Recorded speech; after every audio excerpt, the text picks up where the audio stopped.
Bienvenidos a un mundo donde la tecnología y la ciencia se entrelazan con la ficción. Bienvenidos amantes de la ciencia ficción, a una nueva inmersión en The Deep Dive. Prepárense para un viaje a través de la épica, la extravagante y a veces un poco delirante saga de los Aznar. ¿La saga de los Aznars? Esne, no se preocupen, no vamos a hablar de política, ni analizar la política exterior de José María Aznar. Ah, vale. Aunque a veces me pregunto si no se inspiró en la saga para alguna de sus decisiones. ¿De verdad? Es broma. Bueno, a lo mejor. En fin, dejemos las teorías de conspiración para otro día. Hoy nos sumergimos en un universo de planetas huecos, dioses reyes tecnócratas y valientes exploradores con el apellido Ejem Aznar. Y aunque el nombre pueda llevar a equívocos, les aseguro que esta saga creada por la mente brillante de Pascual Enguídanos va mucho más allá de ser una simple aventura espacial. Es una crítica social envuelta en un traje espacial, una exploración de la condición humana con un toque de humor, a veces tan sutil como un martillo neumático. Exacto. Una mezcla explosiva que nos hará cuestionarnos nuestra propia realidad, o al menos nos hará reír un rato. Y como sabemos que ustedes, queridos escuchas, son expertos en la materia, hoy vamos a profundizar en los entresijos de la saga de los Aznar, desgranando sus temas principales, analizando sus personajes más emblemáticos y descubriendo algunos detalles que quizás se les hayan pasado por alto. Comencemos nuestro viaje en Aznar 14 Mando Siniestro, la novela que da inicio a esta saga. Imaginen un futuro no muy lejano donde la humanidad se enfrenta a la superpoblación. Un clásico, ¿verdad? En este contexto se descubre Solima, un planeta hueco. Se ha oído bien hueco. Y como pueden imaginar, este descubrimiento despierta la curiosidad, la ambición y, por supuesto, el espíritu aventurero de la humanidad. Un planeta hueco. Casi tan sorprendente como la capacidad de José María Aznar para generar titulares polémicos. En fin, centrémonos en Solima.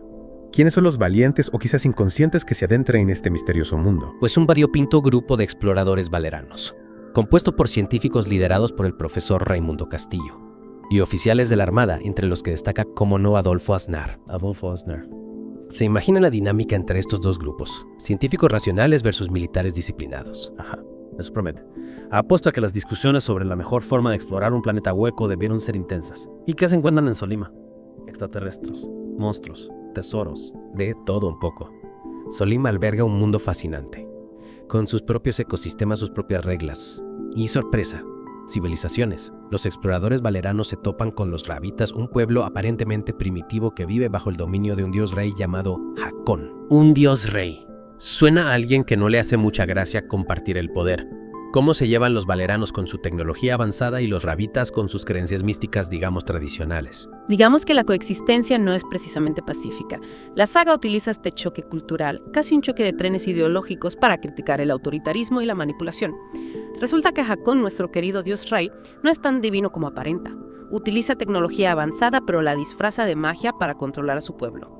Un poco como algunos políticos que conocemos, ¿no? Que prometen milagros. ¡Qué fuerte! Un dios rey tecnócrata. Eso sí que es un filo argumental digno de Enguídanos. Apuesto que nuestros amigos los valeranos, con su mente científica y escéptica, no tardan en oler el pastel. Efectivamente. Y claro, destapar las artimañas de un dios rey, aunque sea un impostor, no suele salir gratis. Los valeranos son capturados y encarcelados. Pero no se preocupen, que la aventura no acaba ahí. Adolfo Aznar y sus compañeros, con más ingenio que un ingeniero de la NASA en un escape room, logran escapar de las garras de Hakon. Me encanta. Ingenio, valentía, un toque de rebeldía. Los Aznar son la viva imagen del espíritu español. O al menos de lo que nos gusta pensar que es. Y hablando de rebeldía, ¿qué nos depara la siguiente entrega de la saga? Más planetas huecos, más dioses reyes con complejo de Tony Stark. En Aznar 15 División X, la cosa se pone seria, o al menos más seria de lo que puede ser una saga donde los protagonistas se apellidan Aznar. La humanidad se enfrenta a una nueva amenaza. Los hombres de cristal, seres de silicio que no vienen precisamente en son de paz. Y para combatirlos, entra en escena otro personaje clave, Octavio Ferrer, un científico brillante pero con un lado oscuro que ya lo quisiera Darth Vader. Un científico con un lado oscuro. Eso sí que es intrigante. ¿Qué tipo de científico es Ferrer? Un genio incomprendido, un loco obsesionado con su trabajo, o quizás un admirador secreto de José María Aznar. No, eso ya sería demasiado. Lo que sí les puedo adelantar es que Ferrer es el encargado de crear un arma para derrotar a los hombres de cristal. Un arma tan poderosa que podría salvar a la humanidad, o destruirla en el proceso. Dilemas morales, armas de destrucción masiva. Parece que la cosa se pone intensa. ¿Qué nos dice la saga sobre los límites de la ciencia, sobre el poder de la tecnología para el bien y para el mal? Esa es una de las grandes preguntas que plantea Aznar 15 División X. ¿Hasta dónde estamos dispuestos a llegar para protegernos? ¿Qué precio estamos dispuestos a pagar por la supervivencia? Preguntas que por desgracia siguen siendo relevantes en nuestro propio mundo. Y precisamente esa dualidad, esa capacidad de la ciencia para ser tanto salvadora como destructora, es uno de los temas centrales de la saga Los Aznar en Guida. Nos invita a reflexionar sobre el poder que depositamos en la tecnología y sobre las consecuencias a veces imprevisibles de su uso. Un tema que sin duda sigue resonando hoy en día, ¿verdad? Con la inteligencia artificial, la bioingeniería. Parece que la ciencia ficción se está volviendo cada vez más real. Exacto. Y volviendo a la saga, recordemos que en Aznar 14 los valeranos utilizan tecnología propia de la Guerra Fría para explorar Solima Hidrostato Sonar. Casi parece que Enguida nos quiso rendir homenaje a Julio Verne, pero con un toque futurista. Curioso, ¿y cómo se refleja esa tecnología, digamos, vintage en la estética de la novela? Los valeranos van vestidos con trajes espaciales de los años 60. Bueno, no exactamente. Enguida no se adentra en detalles tan específicos sobre el vestuario. Lo que sí describe con maestría es la atmósfera opresiva que reina en la nave valerana, una especie de microcosmos donde las jerarquías militares y la disciplina férrea marcan la pauta. Entiendo. Un ambiente que quizás refleja la propia sociedad española de la época en la que se escribió la novela. Una época marcada por la dictadura, la censura. ¿Crees que Enguida nos quiso plasmar esa realidad en la saga? Es posible. Aunque la saga no hace referencias explícitas a la situación política de la España franquista, sí se pueden leer entre líneas ciertas críticas al autoritarismo, a la falta de libertad al control del pensamiento. Temas que por desgracia siguen siendo relevantes en muchos lugares del mundo. Sí, es triste, pero cierto. La lucha por la libertad es una constante en la historia de la humanidad. Y hablando de libertad, ¿qué hay de los rabitas? ¿Cómo es su sociedad? ¿Se visten todos con túnicas y sandalias como en las películas de romanos? Los rabitas no son exactamente como los romanos. Aunque su sociedad sí está fuertemente jerarquizada con el dios rey Jacón en la cúspide de la pirámide.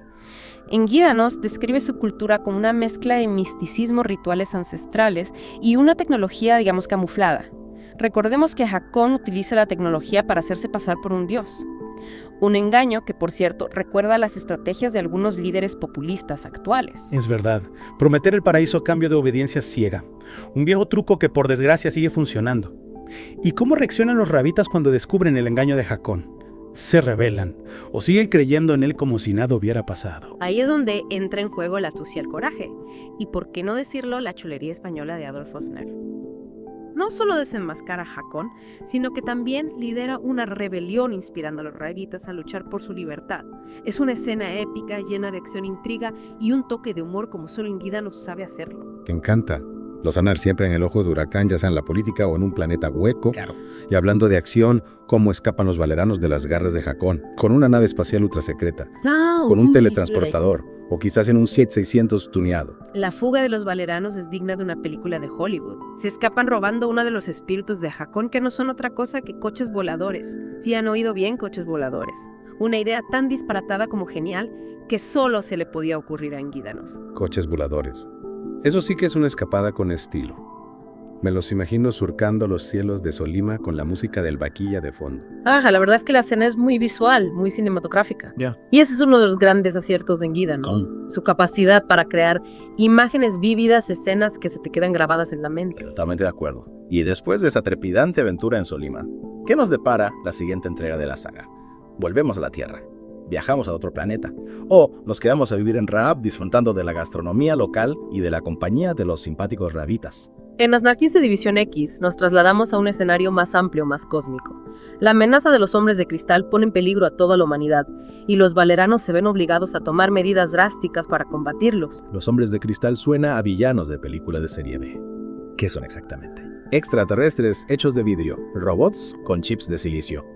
O quizás empresarios del sector tecnológico con un ego desproporcionado. Los hombres de cristal son seres de silicio con una inteligencia superior a la humana y una tecnología que desafía las leyes de la física.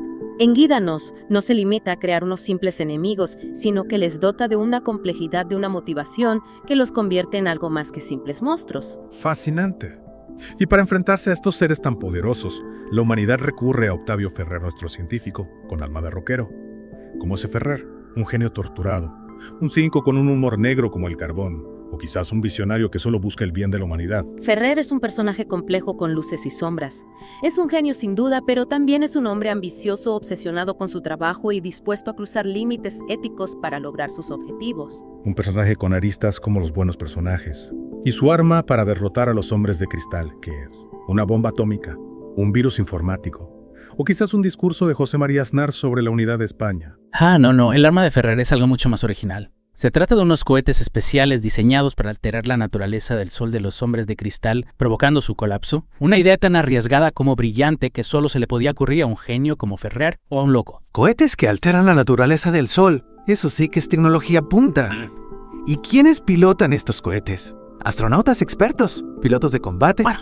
¿O quizás taxistas espaciales con ganas de emociones fuertes? Los encargados de pilotar los cohetes son los miembros de la División Avis, un grupo de élite formado por científicos y técnicos que se sacrifican por la humanidad. Son héroes anónimos que se enfrentan a una muerte segura para salvar a su especie. Una misión suicida. Eso sí que es heroísmo. ¿Y la batalla contra los hombres de cristal? ¿Cómo es? ¿Una batalla épica con naves espaciales, rayos láser y explosiones a granel? ¿O algo más sutil, más estratégico? La batalla es una mezcla de acción trepidante y tensión psicológica. Enguida nos describe con maestría la angustia de los pilotos de la División X, la presión por cumplir su misión, el miedo a lo desconocido. Es una batalla que se libra tanto en el espacio exterior como en las mentes de los personajes. Qué emocionante. Ya me imagino la escena con efectos especiales a tope, una banda sonora épica. Y después de la batalla, ¿qué pasa? La humanidad celebra la victoria, o se enfrenta a las consecuencias de una guerra que, aunque necesaria, ha dejado cicatrices profundas. Esa es una de las grandes preguntas que plantea Aznar 15 División X. La victoria sobre los hombres de cristal se consigue a un precio muy alto y la humanidad se encuentra exhausta, con un futuro incierto y con la sombra de la guerra aún presente. Parece que la victoria no es tan dulce como cabría esperar. Y después de esta intensa batalla, ¿qué rumbo toma la saga? ¿Nos espera un respiro? ¿O Enguida nos tiene preparada alguna sorpresa más? En Aznar 16, Robinsones Cósmicos, la saga da un giro radical tanto en el tono como en el escenario. Nos encontramos en una tierra postapocalíptica desolada por la guerra y dominada por una flora radioactiva. Dos jóvenes supervivientes, Eduardo y Viola, luchan por sobrevivir en este nuevo mundo hostil. Un cambio radical. De las batallas espaciales a una tierra postapocalíptica, parece que Enguídanos no se conforma con un solo género. Y estos dos jóvenes, Eduardo y Viola, son nuevos personajes, o tienen alguna conexión con los Aznar. Eduardo y Viola son hijos de dos científicos que formaban parte de la tripulación del cohete interestelar Valera. Sus padres mueren al principio de la novela dejándolos solos en una tierra que apenas reconocen. Son como una versión futurista de Robinson Crusoe, pero con plantas mutantes en lugar de caníbales. Host speaker. Duro. ¿Y cómo se las arreglan para sobrevivir? ¿Tienen superpoderes? ¿O son simplemente unos chavales espabilados con mucho ingenio? Eduardo y Viola han crecido a bordo del Valera, rodeados de tecnología y conocimientos científicos. Han aprendido a manejar las máquinas, a cultivar alimentos en un entorno hostil, a defenderse de las criaturas mutantes que pueblan la Tierra. Son, en definitiva, dos supervivientes natos. Dos supervivientes natos, casi como los españoles en época de crisis, ¿verdad? Siempre nos las arreglamos para salir adelante. Y las plantas mutantes, ¿cómo son? Plantas carnívoras, hongos radioactivos o quizás geranios gigantes con mal genio. Las plantas mutantes son uno de los elementos más originales y aterradores de la saga. Son radioactivas inteligentes y, lo más importante, carnívoras. Enguidanos crea un auténtico ecosistema de terror vegetal que convierte la Tierra en un lugar tan bello como peligroso. Escalofriante, plantas mutantes casi tan aterradoras como una rueda de prensa de José María Aznar. En fin, centrémonos en nuestros jóvenes héroes. ¿Cómo se enfrentan a estas criaturas? Con pistolas láser, con insecticida extra fuerte, o quizás con una buena dosis de abono. Eduardo y Viola utilizan todo su ingenio para combatir a las plantas mutantes. Construyen armas con piezas del Valera, utilizan el fuego para defenderse y aprenden a aprovechar las debilidades de sus enemigos. Es una lucha por la supervivencia, una batalla diaria por un futuro incierto. Una lucha por la supervivencia, un tema que por desgracia sigue siendo relevante en nuestro propio mundo. Guerras, hambrunas, desastres naturales. Parece que la humanidad siempre está al borde del abismo. ¿Y qué pasa al final de Aznar 16, Robinsones Cósmicos? ¿Eduardo y Viola logran escapar de la Tierra o se quedan atrapados en ese infierno verde? Esa es una pregunta que te dejo, querido oyente. Tendrás que leer la novela para descubrir el destino de Eduardo y Viola. Qué intriga, no siempre sabe cómo mantenernos en vilo. Y después de esta incursión en el género postapocalíptico, ¿qué nos depara la siguiente entrega de la saga? ¿Volvemos al espacio? ¿Nos quedamos en la Tierra? ¿O viajamos a otra dimensión? Las posibilidades son infinitas con Engídanos al mando. En Aznar 17 Invasión Nauita, la saga vuelve a sus orígenes al espacio exterior, a las grandes batallas interestelares, pero esta vez con un nuevo protagonista, Miguel Ángel Aznar, el último descendiente de la dinastía. Otro Aznar. Parece que este apellido está predestinado a la aventura. ¿Y quiénes son los naumitas? Extraterrestres con complejo de Napoleón, robots con ansias de conquista, o quizás políticos de otro planeta que vienen a darnos lecciones de democracia. Los naumitas no son políticos, al menos no en el sentido tradicional. Son un imperio autoritario que ha conquistado varios planetas, incluyendo Valera, el autoplaneta. Son tecnológicamente avanzados, militarmente poderosos y, lo más importante, despiadados con sus enemigos. Suena mala gente, y Miguel Ángel Aznar, ¿cómo se enfrenta a estos nuevos enemigos? ¿Tiene algún superpoder secreto? ¿O es más bien una estratega militar, un líder nato? Miguel Ángel Aznar es un joven valiente, inteligente y con un gran carisma. No tiene superpoderes, pero sí tiene una gran capacidad de liderazgo y una determinación inquebrantable para liberar a su pueblo de la opresión naumita. Es en definitiva un héroe a la altura de la saga. Un héroe a la altura de la saga suena prometedor. ¿Y cómo se desarrolla la resistencia contra los naumitas? Guerrilla espacial, ataque sorpresa, o quizás una campaña de propaganda en las redes sociales intergalácticas. La resistencia contra los naumitas es una mezcla de estrategia militar, diplomacia intergaláctica y por supuesto un toque de la épica española que caracteriza a la saga Miguel Ángel Aznar. No solo lucha en el campo de batalla, sino que también busca alianzas con otras razas alienígenas que han sido víctimas de la opresión. Naumita es una lucha por la libertad, por la justicia, por un futuro mejor para toda la galaxia. ¡Qué emocionante! Una lucha por la libertad, un tema que siempre nos apasiona. Y hablando de pasión, ¿qué hay de la Guerra Verde? ¿Es una guerra ecológica con armas que lanzan flores y abono, o es algo más literal? La Guerra Verde es una de las estrategias más ingeniosas y controvertidas de la saga Miguel Ángel Aznar. Utiliza un tipo de bombas especiales que destruyen las cosechas y los bosques de los naumitas sin causar daños a las personas. Es una forma de guerra no letal, pero muy efectiva para debilitar al enemigo. Entiendo una guerra que ataca los recursos del enemigo sin derramamiento de sangre. Una idea que sin duda genera debate. ¿Es ético atacar los recursos naturales de un planeta, aunque sea para liberar a un pueblo oprimido? Engídanos nos plantea preguntas difíciles que no tienen una respuesta fácil. Exactamente, y ese es uno de los grandes méritos de la saga Los Aznar, su capacidad para hacernos reflexionar, para cuestionarnos nuestras propias ideas, para ver el mundo desde diferentes perspectivas. Totalmente de acuerdo, y después de tantas batallas, tantas aventuras, ¿cómo termina la saga? Miguel Ángel Aznar logra derrotar a los naumitas. La galaxia encuentra la paz. O nos deja Engídanos con un final abierto que nos invita a imaginar nuestro propio desenlace. El final de la saga es sorprendente. No voy a revelar todos los detalles, pero les puedo asegurar que Engídanos nos deja con un sabor agridulce, una mezcla de esperanza y melancolía. Es un final que invita a la reflexión, a la relectura, a la búsqueda de nuevas interpretaciones. Un final digno de una gran saga. Y hasta aquí nuestro viaje por el universo de la saga de los Aznar. Esperamos que la hayan disfrutado tanto como nosotros. Y es que la saga de los Aznar, más allá de las naves espaciales, batallas intergalácticas y los planetas huecos, es una historia sobre la condición humana, sobre nuestros miedos, nuestras ambiciones, nuestras contradicciones. Totalmente de acuerdo. Engídanos nos muestra que incluso en un futuro lejano, en medio de una guerra interplanetaria, los seres humanos seguimos siendo buenos humanos con nuestras virtudes, nuestros defectos, nuestras ganas de liar la parda. Exacto, y la saga, a pesar de su tono a veces desenfadado, no rehúye los temas complejos, la guerra, la violencia, el fanatismo, la manipulación. Engídanos nos los presenta sin tapujos, obligándonos a reflexionar sobre nuestro propio papel en el mundo. Si la saga tiene un trasfondo, digamos, filosófico que a veces se nos olvida entre tanta aventura espacial y hablando de filosofía, ¿qué mensaje final nos deja la saga?